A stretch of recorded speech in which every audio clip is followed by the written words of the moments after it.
दिल्ली के coordination committee के India वाले बैठक में एक ऐसा प्रस्ताव सामने आया जो प्रस्ताव सुनकर नीतीश कुमार तो बहुत खुश हो जाएंगे, लेकिन लालू प्रसाद यादव और तेजस्वी यादव एकदम से नाराज हो जाएंगे। प्रस्ताव दिया है जम्मू कश्मीर के पूर्व मुख्यमंत्री उमर अब्दुल्ला ने, और उमर अब्दुल्ला ने सीट बंटवारे को लेकर जो बात कही है वो बात लालू यादव, नीतीश कुमार और आरजेडी को, किसी ना किसी एक आदमी को अच्छा तो लगेगा, लेकिन किसी एक आदमी को बहुत बुरा लगने वाला है। उमर अब्दुल्ला क्या कर रहे हैं? उमर अब्दुल्ला कह रहे हैं कि सीट बंटवारे को लेकर अगर हम ज्यादा माथापच्ची करेंगे तो वो ठीक बात नहीं है।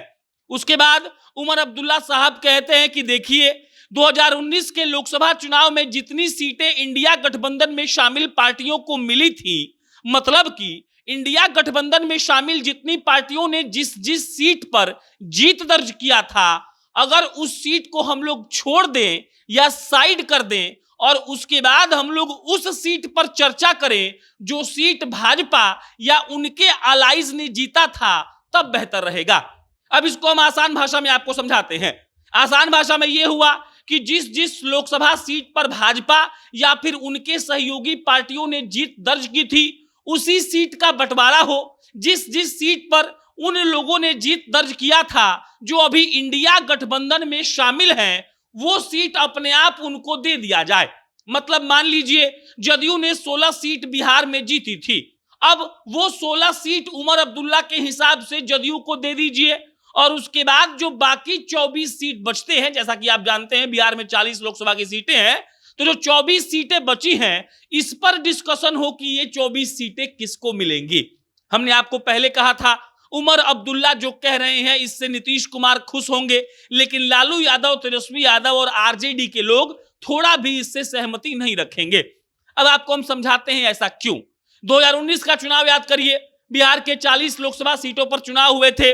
16-16 32 सीटों पर चुनाव लड़ती है और भाजपा, और वो 16 सीट जीतती है जदयू, 17 सीट जीतती है भाजपा, 6 सीट मिलता है लोजपा को, 1 सीट मिला था किशनगंज का कांग्रेस को। आप समझिएगा अब इस गणित को।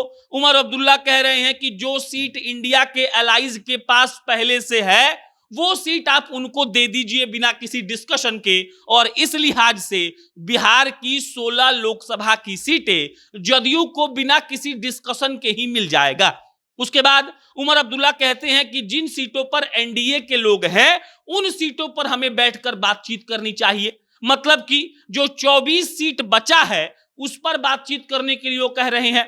यहां पर आरजेडी का हिसाब किताब गड़बड़ा जाएगा, इसीलिए क्योंकि आरजेडी 19 सीट पर चुनाव लड़ी थी लोकसभा चुनाव में, एक भी सीट पर जीत दर्ज नहीं की थी। वहीं जदयू ने जिन 16 सीटों को जीता था उनमें से 9 सीटों पर उन्होंने आरजेडी के प्रत्याशी को कड़ी टक्कर में हराया था। गोपालगंज सीट है, मधेपुरा सीट है, कई ऐसी सीटें हैं, और वहां पर टक्कर सीधा जदयू और आरजेडी का था। 9 सीटों पर आरजेडी वालों को हरा दिया जदयू वालों ने। मतलब कि अगर जदयू वहां नहीं रहती तो आरजेडी निकल सकती थी, और अगर उमर अब्दुल्ला का बात इंडिया गठबंधन वाले मान लेते हैं, कोऑर्डिनेशन कमेटी में इस पर मुहर लग जाती है, तब 16 सीट मिल जाएगा जदयू को सीधा सीधा, और उसके बाद बचे हुए सीट पर डिस्कशन होगा। आरजेडी का एक भी सांसद नहीं है, उनको एक भी सीट यहां नहीं मिलेगा।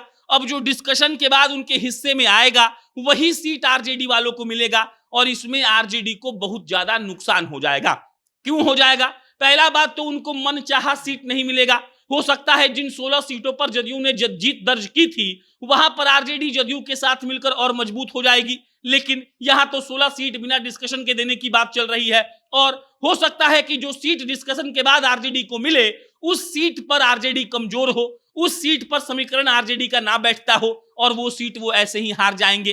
तो मिला जुलाकर उमर अब्दुल्ला की ये सलाह अगर इंडिया कोऑर्डिनेशन कमेटी वालों ने मान ली तो समझ लीजिए कि आरजेडी का बेड़ा गर्क होने वाला है, और बेड़ा गर्क हो जाएगा तो समझ लीजिए कि लोकसभा चुनाव में चारों खाने चित्त हो गई ये पार्टी, और जितना बकवास ये लोग कर रहे हैं वो जनता के नजर से उतर जाएगा। नरेंद्र मोदी लालू यादव को और तेजस्वी यादव को फिर से परास्त करने में कामयाब हो जाएंगे, लेकिन लग रहा है कि उमर अब्दुल्ला के बात को नहीं माना जाएगा।